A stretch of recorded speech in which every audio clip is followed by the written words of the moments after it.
Bismillahirrahmanirrahim. Assalamualaikum warahmatullahi wabarakatuh. Sebelumnya mohon izin untuk memperkenalkan diri ya teman-teman.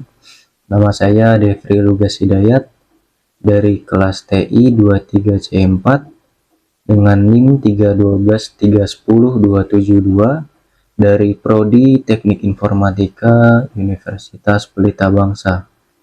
Oke teman-teman, hari ini saya akan membuat pemaparan berbentuk video ya, yang ditujukan untuk tugas pada pertemuan 11 mata kuliah perancangan sistem informasi yang diampu oleh Bapak dosen Pak Suherman Eskom Mkom.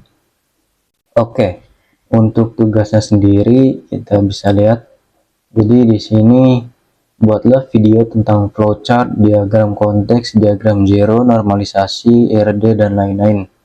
Nah, ini sesuai dengan list yang diberikan dari Pak Suherman. Kebetulan saya mengambil sistem informasi perbaikan mobil. Nah, jadi relate dengan usaha yang sedang Bapak saya jalani ya, UMKM bengkel mobil. Oke.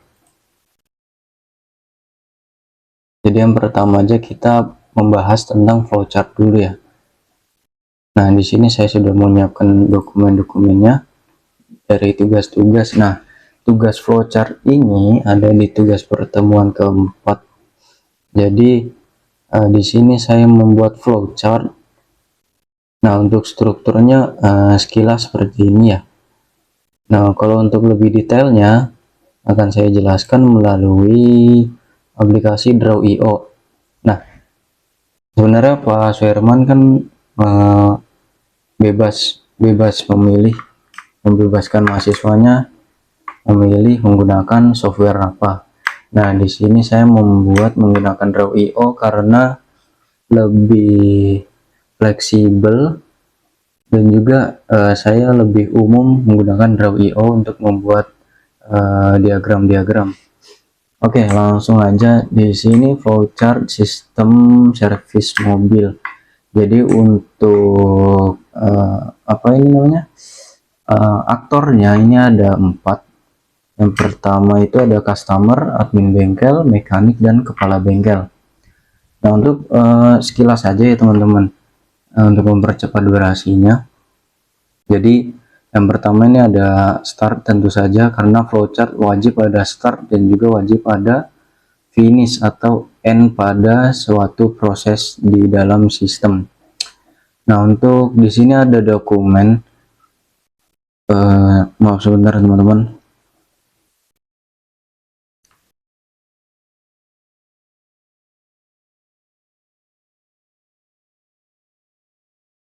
Nah, untuk kita lanjut lagi. Untuk di sini ada dokumen, jadi lambangnya seperti ini ya teman-teman. Boleh dilihat dokumen-dokumen. Flowchart. Nah, ini dia dokumen. Jadi berupa input dalam bentuk fisik maupun non fisik. Nah, kemudian di sini customer menginput data konsumen, lalu admin bengkel ini menginput data konsumen dan keluhannya ya.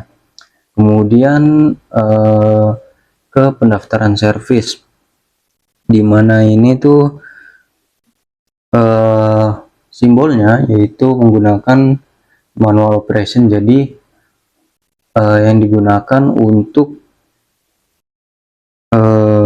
menunjukkan pengolahan data yang tidak dilakukan oleh komputer, jadi menggunakan fisik. Nah, aktornya itu admin bengkel. Di sini ada merge dan apa ya namanya ya, Nah, merge and storage jadi percabangan di mana ini fungsinya untuk kayak menyimpan data ya. Jadi ada yang arsip dari konsumen dan untuk arsip service. Oke, kemudian ada dokumen kartu service. Nah, diberikan kepada customer dari admin bengkel ini. Kemudian admin bengkel membuat SPK atau surat perintah kerja yang akan ditujukan kepada mekanik. Nah, kemudian mekanik ini mendapat SPK lalu melakukan input atau melakukan aktivitas secara manual, tidak menggunakan by komputer, yaitu servis mobil mengisi nota pergantian spare part. Nah, kemudian ada multi dokumen, di mana di sini akan banyak dokumen seperti data kerusakan mobil customer, kemudian pergantian spare part apa aja ketika melakukan servis pada mobil customer. Nah, kemudian mekanik ini mengirimkan input data kerusakan dan pergantian spare part kepada admin bengkel. Nah, admin bengkel akan membuat nota pembayaran servis, ya kan? Di sini ada data spare partnya, ya kan? Nah, lalu dari nota pembayaran servis, dari sini akan menuju customer dicetak melalui input online. Lalu ada arsip pembayaran. Nah, di sini pada akhir bulan admin bengkel ini membuat laporan penjualan spare part, laporan servis dan stok spare part, di mana dokumen ini atau aktivitas ini akan sebentar mana ini. Nah, masuk ke dalam arsip servis. Nah, sebentar teman-teman, ini HP-nya agak lowbat ya untuk merekam voice-nya. Lalu di sini laporan penjualan spare part dan lain-lain. Nah, laporan penjualan spare part ini merupakan multi dokumen, jadi dokumen yang sangat banyak, lebih dari 1, 2, atau 3. Nah, laporan ini yang dibuat oleh admin bengkel, maka akan dilihat oleh kepala bengkel. Nah, jadi tugasnya kepala bengkel hanya satu.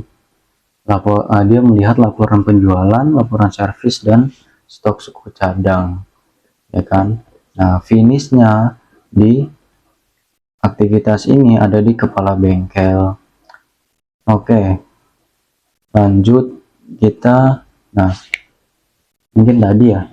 Jadi untuk sekilas saja teman-teman.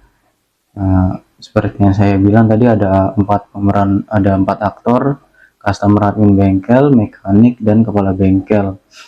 Nah, untuk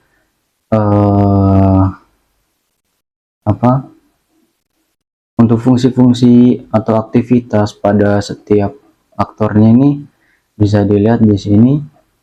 Kalau dijelaskan akan memakan durasi yang lama ya teman-teman. Nah, oke, bisa teman-teman lihat sendiri. Nanti kalau terlalu cepat bisa di pause dan di screenshot. Nah, kita lanjut. Flowchart ini sudah selesai. Kemudian kita lanjut ke penjelasan yang kedua tentang diagram konteks dan diagram zero. Ini ada di tugas pada pertemuan ke berapa nih? Pertemuan ke-6. Oke. Di pertemuan ke-6 ini sama saja kita saya membuat menggunakan software Draw.io ya teman-teman. Nah, untuk gambarnya mungkin akan saya jelaskan lebih jelasnya di sini di Draw.io. Nah, untuk diagram apa tadi nih, konteks. Jadi untuk aktornya masih ada 4, selalu ada 4. Dan di sini untuk diagram konteks itu simbolnya, nah ini reference atau proses. Jadi untuk flow-nya ya. Nah, diagram konteks ini menggambarkan sistem secara umum global. Jadi artinya untuk memperlihatkan interaksi antara sistem dan entitas luar. Entitas luarnya itu apa teman-teman? Yaitu aktor ini, 4 aktor ini. Kemudian entitas eksternal atau aktornya ini, flow-nya ini, jadi untuk customer ini mengirimkan data booking, data customer, keluhannya, kemudian nanti dapat data transaksi dan bukti pembayaran. Nah, kemudian customer ini menerima nota servis dan laporan hasil servis akhir. Jadi apa-apa saja yang akan diservis, apa-apa saja yang sudah diservis, dan spare part apa saja yang diganti akan tercantum lengkap pada laporan servis. Kemudian aktor yang kedua ini ada admin bengkel, jadi mengirimkan data spare part, kemudian pendaftaran servis, lalu dia menerima laporan penjualan spare part, jadi menerima laporan servis dari mekanik, kemudian membuat stok spare part yang tersedia. Kemudian aktor yang ketiga ini mekanik, dia mengirimkan apa-apa saja data kerusakan dan apa yang diganti spare partnya pada kendaraan customer. Kemudian servis mobil sesuai surat perintah kerja yang dibuat oleh admin bengkel, di mana keluhan dan permintaan servis itu datang dari customer. Nah, untuk menerimanya dia menerima surat perintah kerja. Nah, yang terakhir aktor yang ada kepala bengkel, dia mengirimkan output laporan penjualan, laporan servis, dan stok spare part. Nah, dia ini menerimanya itu seperti flowchart tadi, dia menerima data laporan dari admin bengkel untuk evaluasi operasional bengkel. Oke, nah ini untuk penjelasan lebih singkat ya teman-teman, bisa dibaca sendiri karena akan banyak saya skip untuk memangkas durasi. Nah, kita pada bagian kedua yaitu diagram zero, di mana sistemnya ini ada 4 dan aktornya ini ada 3. Kenapa 3? Karena untuk membuat sebentar, kita buka di Draw.io saja ya. Nah, dulu. Nah, untuk lebih jelasnya seperti ini teman-teman. Boleh dilihat di pause dan di screenshot kalau kurang jelas. Nah, untuk penjelasannya, nah mungkin akan kita bagi dua bisa ya. Nah, oke. Aduh, nggak bisa dikecilin teman-teman. Oke, kita ini aja ya teman-teman. Secara singkat, jadi DFD, data flow diagram level 0 atau diagram zero. Diagram ini merupakan rincian dari diagram konteks, di mana diagram konteks tadi kan ini secara umum ya.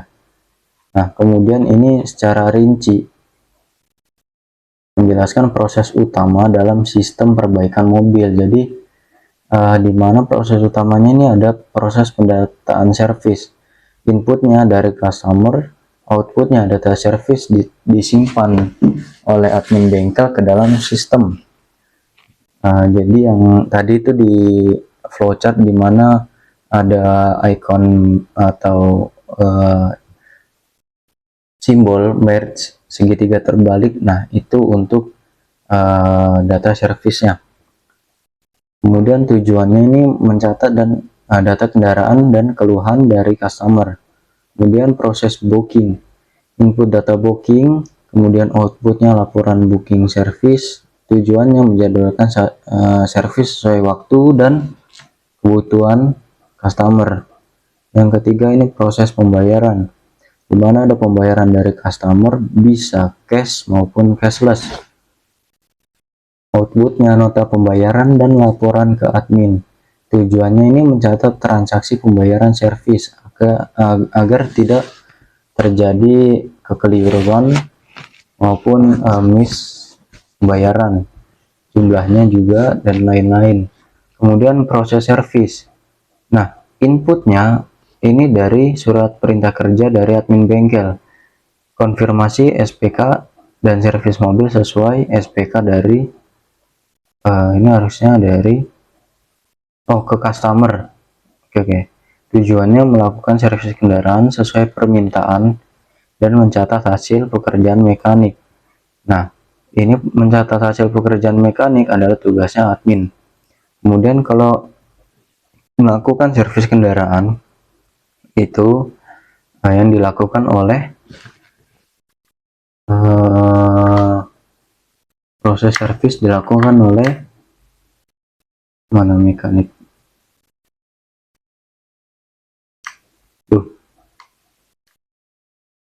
Salah ini. Oke teman-teman, nah ini ada kesalahan, ini harusnya mekanik. Nah berarti ini juga salah nih teman-teman. Nah salah. Oke, kita lanjut. Entitas yang terlibat customer, admin bengkel, dan juga sistem. Nah, kesimpulan hubungannya ini apa sih? Jadi diagram konteks menunjukkan hubungan global sistem dengan entitas eksternal atau aktor. Kemudian diagram zero ini memecah sistem menjadi proses-proses yang saling berhubungan untuk memperjelas bagaimana data mengalir dalam sistem tersebut. Nah, kombinasi keduanya ini menggambarkan alur kerja digitalisasi ya teman-teman. Jadi layanan bengkel mulai dari booking service, pembayaran, pengerjaan oleh mekanik, dan pelaporan oleh admin bengkel. Oke, selesai di diagram konteks dan diagram zero. Kita lanjut ke normalisasi IRD HIPPO, rumus data dan UI. Oke teman-teman, di tugas pertemuan 9 ini ada normalisasi. Nah, di sini saya membuat mungkin untuk aktor-aktornya ini nama saya sendiri, kemudian ada nama teman saya. Nah, untuk penjelasannya kita step by step namun secara cepat dan singkat ya teman-teman. Jadi bagian 1, normalisasi sistem informasi perbaikan mobil. Nah, untuk bagian satunya ini nomor 1 ini ada data awal atau UNF. Jadi contoh data mentah sebelum dilakukan normalisasi. Nah, masalah pada UNF ini apa sih? Data kendaraan bercampur pada satu kolom. Nah, ini di dalam satu kolom ini data bercampur. Kemudian custom berulang-ulang, customer. Lalu service disimpan dalam satu field. Jadi multi value. Sorry, salah teman-teman.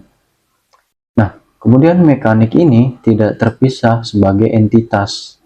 Jadi tergabung dalam satu table dan pengulangannya ini sangat tinggi ya, atau terjadi redundansi. Nah,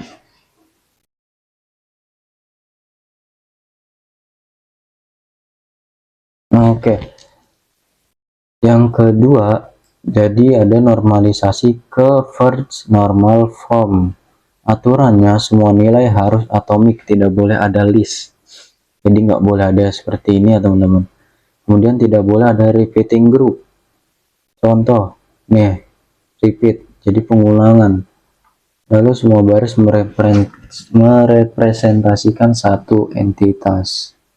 Jadi dalam satu baris, dalam semua baris ini, misalkan satu baris hanya mempresentasikan satu entitas atau satu aktor. Nah, perbaikannya apa? Service list dipisah menjadi baris per service. Kemudian vehicle dipisah menjadi kolom tersendiri. Lalu mekanik dipisah agar menjadi aktor. Lalu tabel awal dipecah menjadi beberapa tabel atomik agar data yang dilihat lebih jelas. Nah, hasil first apa tadi?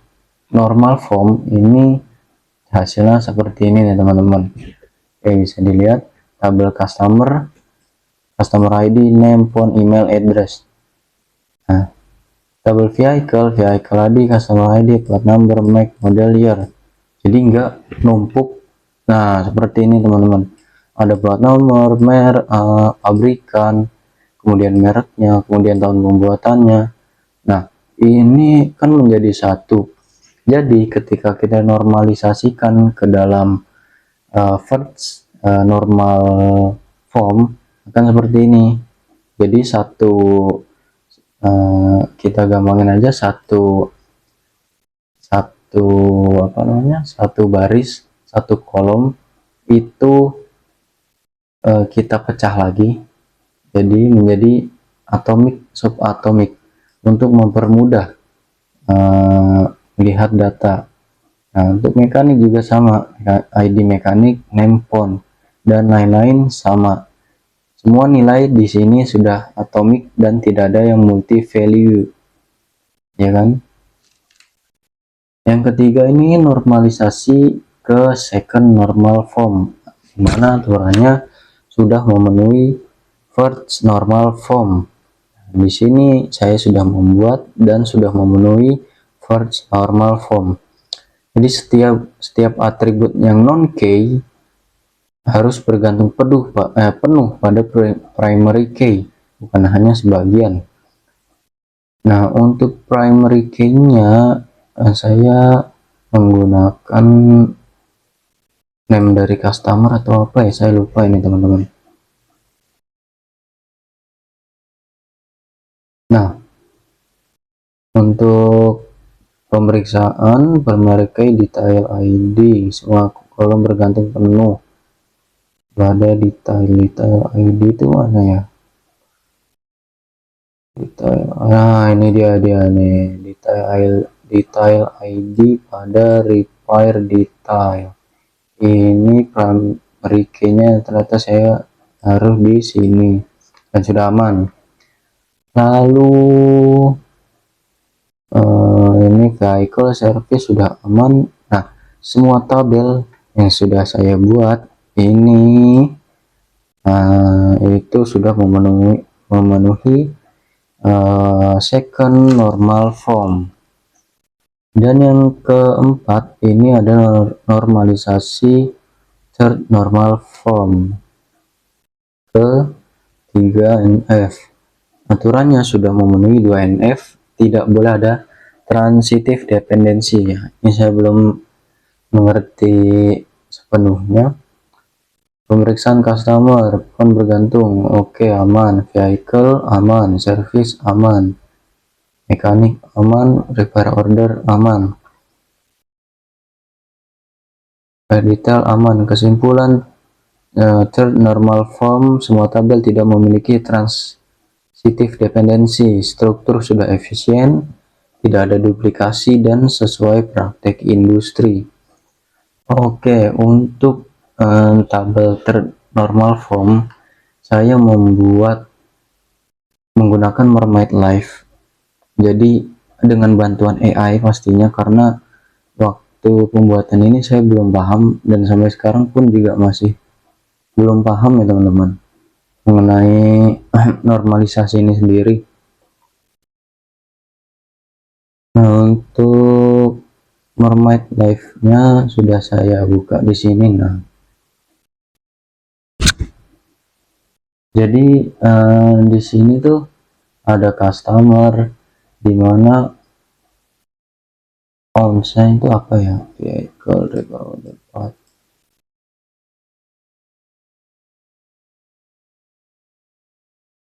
Oh, bukan.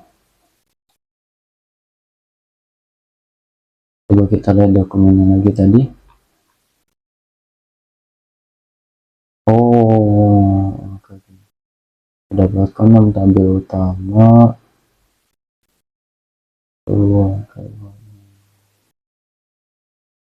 Satu, dua, mekanik, tiga, service, empat, supply order, 5, 6, repair detail. Nah, ini merupakan 6 tabel utama. Jadi di mana ini data yang terbentuk ini konsisten, atomik, dan tidak ada redundansi. Customer sendiri, vehicle sendiri, mekanik sendiri, service sendiri, detail service sendiri, kemudian order atau booking service ini sendiri. Nah kan benar. Jadi semua tabel ini telah memenuhi aturan normalisasi hingga serve normal form.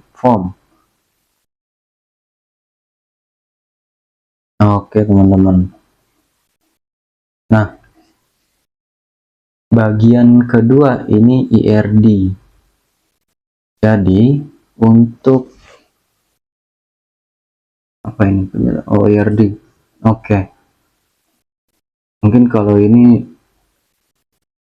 teman-teman boleh baca singkat ya, karena ini merupakan ID-nya untuk tabel dalam IRD teman-teman. Maaf. Jadi kalau dibaca satu-satu kurang efektif. Nah, untuk relationship atau hubungannya antara entitas A, relasi entitas B, dan kardinalitas ini bisa dilihat di sini. Customer memiliki vehicle, ya kan? Kemudian customer membuat order service. Vehicle digunakan pada order service. Nah, mekanik menangani service.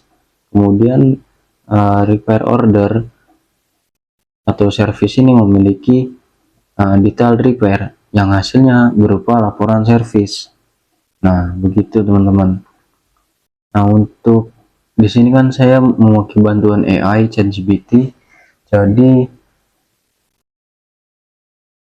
saya lebih tekankan pada more my life ya. Karena dalam struktur code ini ketika di copy paste akan langsung muncul hasil. Nah, seperti ini teman-teman hasilnya. Oh, kalau ini kurang ini ya teman-teman, kurang jelas ya. Oh, jelas nih. Nah, jadi apa-apa ID yang dibuat tadi gimana? Nah, ini di dalam ERD sistem ini akan muncul dalam tabel ERD itu teman-teman. Atau bisa membuat dengan MySQL, PHP MyAdmin. Nah, tadi saya sudah membuat ya. Nah, seperti ini teman-teman. Mungkin desainernya ini agak berantakan karena ya.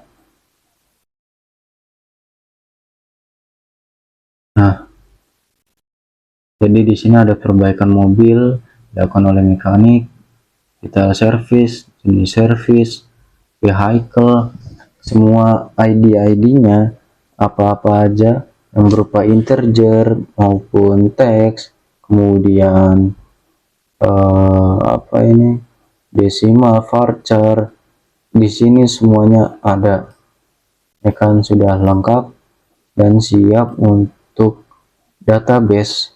Tempat database mungkin nanti akan dibuat sebuah web atau aplikasi mobile maupun desktop bisa. Nah, ini sudah lengkap. Mungkin nanti ada beberapa update tambahan. Oke, kita sampai mana tadi? Nah, SQL final. Nah, ini sudah dibuat ya teman-teman ya. Nah, tuh seperti ini tadi. Oke. Untuk strukturnya, nah di sini ada 1 2 3 4 5 6 tabel sesuai dengan normalisasi tadi. Jadi tidak ada redundansi, tidak ada satu tabel atau satu list view, jadi terpisah dan menjadi subatomik sendiri-sendiri, ya kan? Oke teman-teman, untuk pembahasan normalisasi ERD sudah selesai. Kita akan lanjut ke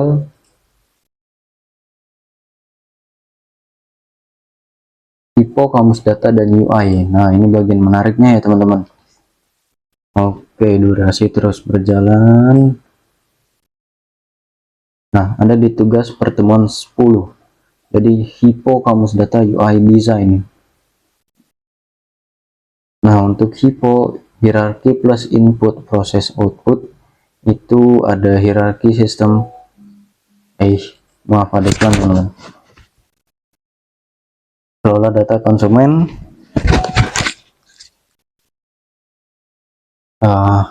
Sebentar teman-teman.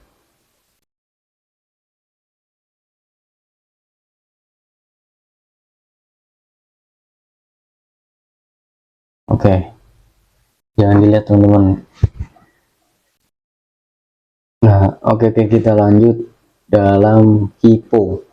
Jadi untuk sistem informasi perbaikan mobil, di sini ada beberapa bagian ya, dimana ada kelola data konsumen dan kendaraan, kelola pendaftaran servis, kelola proses servis, SPK dan mekaniknya, spare part, penggantian, kelola pembayaran, dan laporan servis.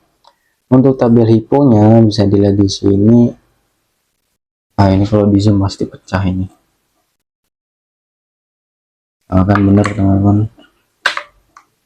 Jadi, nah untungnya saya sudah membuat di sini diagram untuk hypo ya. Jadi ya mungkin secara singkat saja teman-teman. Jadi sistem informasi perbaikan mobil, ada yang pertama ini nah bagian pertama mana tadi, kelola data konsumen, ada 4 subnya lagi. Nah bisa dibaca ya teman-teman. Kemudian ada yang kedua, ini ada kelola pendaftaran servis. Yang ketiga ada kelola proses servis, di mana ada 4 aktivitinya. Kemudian yang keempat ini kelola spare part dan pergantian. Nah bisa teman-teman baca sendiri. Kemudian ada metode pembayaran, ada 3 aktivitinya, hitung total untuk pembayaran dan cetak nota. Dan yang terakhir yang keenam ada kelola laporan, dari laporan servis, laporan spare part, laporan pendapatan, nah ekspor ke PDF maupun apa ini, CSV, apa itu, format apa sih belum tahu. Nah secara sekilas gitu ya teman-teman. Nah untuk penjelasannya ada kelola data konsumennya ada input, proses, dan outputnya. Sama yang bagian kedua, input, proses, output. Yang ketiga juga sama, 4, oke, sama 5, oke, 6, oke. Nah level 1, nah tadi kan ini level 0 ya, jadi masih dalam dasar, belum mendalam. Oke, kita lanjut ke level 1, detail per modul, dimana modul-modul activity tadi lebih kita detailkan, lebih kita tekankan. Jadi kelola data konsumen ada input, update, hapus, tampil data konsumen. Kelola pendaftaran servis ada input, cetak, dan tampilkan antrian. Untuk yang lain-lain bisa teman baca sendiri untuk mempersingkat durasi ya, karena udah hampir setengah jam ini. Kelola laporan, nah untuk tabel level 2 ini yang lebih rinci. Nah untuk ini ya bisa buat teman-teman baca sendiri, saya sudah membuat struktur tabelnya jadi lebih mudah dibaca, lebih rinci, dan menggunakan level 2 pada hypo. Nah, ini ada kamus data dari 4 aktor tadi atau 6 tabel utama. Di sini ada sub-subnya, ada bagian-bagiannya lagi. Seperti yang saya bilang tadi, di mana di di dalam database ini, nah semua apa namanya, ID-ID-nya sudah ada, ya kan. Kemudian tipenya, jenisnya ini ada integer, ada varchar, kemudian ada teks, dan lain-lain sudah ada, ya kan. Sudah terhubung sinkron dengan ERD. Tuh. Nah, malah ini lebih lengkap, dimana ada kerusakan, kemudian ada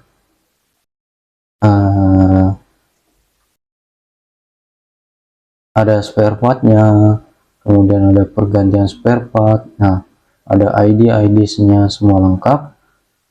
Oke, nah bagian menariknya teman-teman, yang pertama, kemarin pada saat pertemuan offline saya bertanya kepada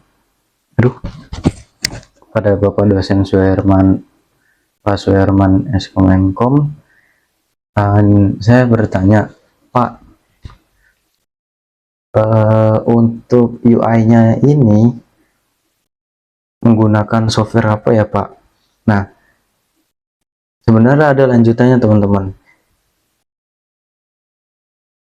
Lanjutannya itu maksud saya UI kan berupa user interface atau tampilan user yang akan berinteraksi dengan user, ya, tampilannya ini. Nah, umumnya UI itu dibuat menggunakan Figma atau software yang lain. Tapi yang saya ingin tanyakan tuh, UI-nya ini dalam bentuk apa Pak? Apakah dari sistem informasi yang kita bikin itu boleh menggunakan UI sebagai mobile, aplikasi mobile, kemudian atau sebagai website maupun aplikasi desktop. Nah, tapi sebelum saya bertanya itu udah disela oleh Pak Suherman. Kata beliau boleh menggunakan kemarin yang saya bilang itu menggunakan Visio, Microsoft Visio.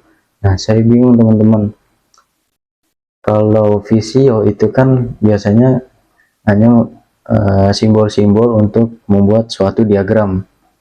Nah, apakah bisa Visio dibuat untuk UI, untuk membuat UI? Nah, itu mungkin nanti kalau Pak Suherman nonton boleh dijawab atau komentar Pak. Oke, nah kalau mengikuti kata Pak Suherman, di sini kan Pak Suherman tidak membatasi, ya boleh pakai Visio, Draw.io atau yang lain untuk UI teman-teman. Di sini saya konsultasi dengan AI. Jadi oke, kalau dosen maunya begini bisa saya bantu. Nah, di sini menggunakan Bermaid Live lagi teman-teman. Jadi oke, biar nggak penasaran kita copy paste saja.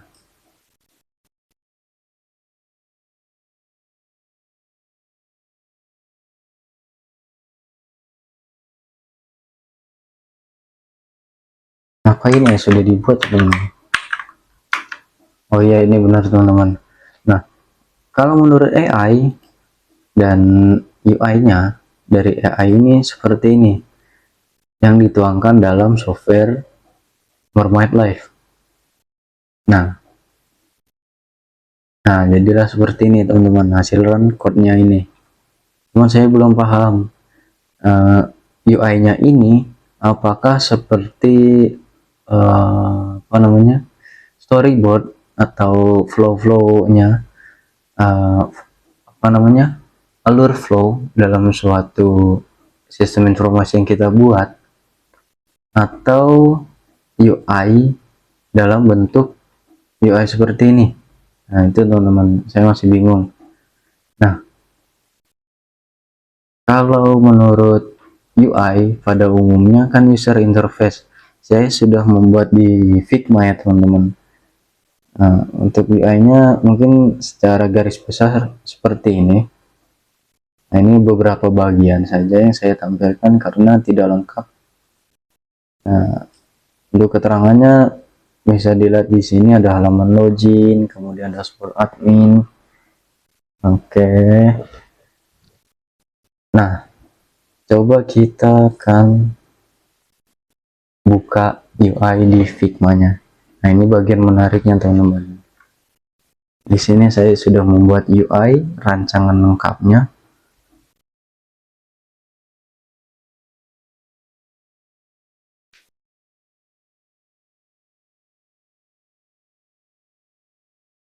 Oke, tunggu teman-teman. Nah, apa ini? Nah, muka masih berantakan ya teman-teman ya. Nah, untuk UI lengkapnya itu akan seperti ini ya teman-teman. Jadi di sini ada saya membuat untuk aplikasi mobile teman-teman. Jadi kan saya lebih tertarik kepada mobile. Nah di sini apa yang saya buat, sistem informasi tentang perbaikan mobil saya tuangkan dalam bentuk UI mobile program, mobile aplikasi. Untuk sekilas saja ya teman-teman. Di sini ada splash screen, kemudian ada intro page, ya. Kemudian ada login page. Nah di sini ada buat akun, ya kan. Nah verifikasinya bisa melalui SMS ataupun WhatsApp. Ada biodata page. Nah di sini halaman utamanya atau homepage, dimana ada tambah mobil. Nah, di sini ada tambah mobil. Nah, user melengkapi data kemudian terverifikasi, maka akan muncul kendaraan dari user. Nah, ketika user booking service, maka akan ke halaman ini. Ada estimasi harga dan perkiraan waktu servis.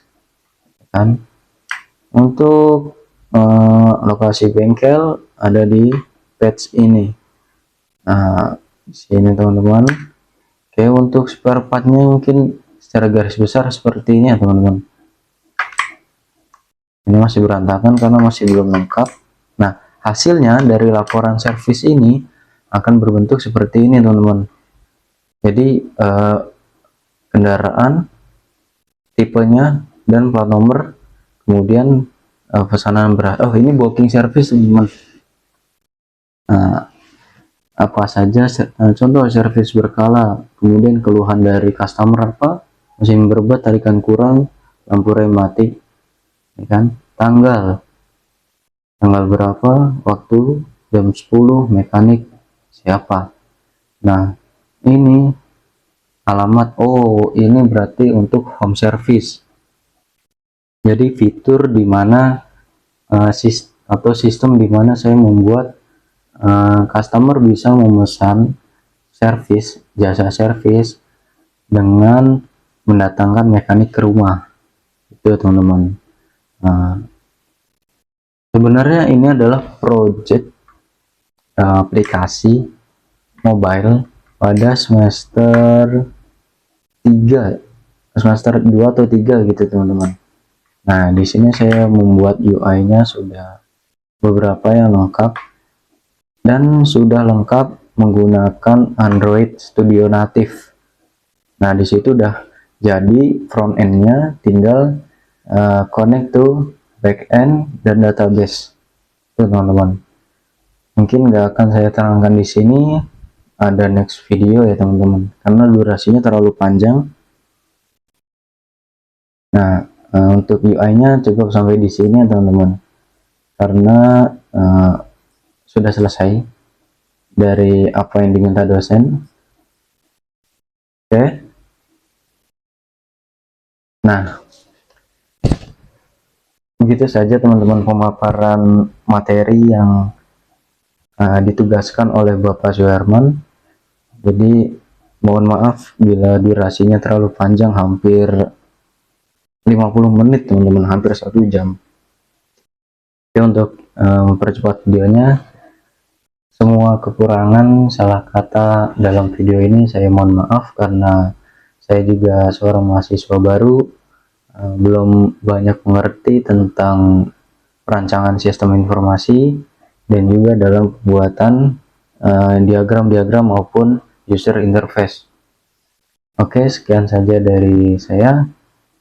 Semoga bermanfaat video ini bagi teman-teman semua, khususnya mahasiswa di Universitas Pelita Bangsa. Oke, sampai bertemu di next video. Assalamualaikum warahmatullahi wabarakatuh.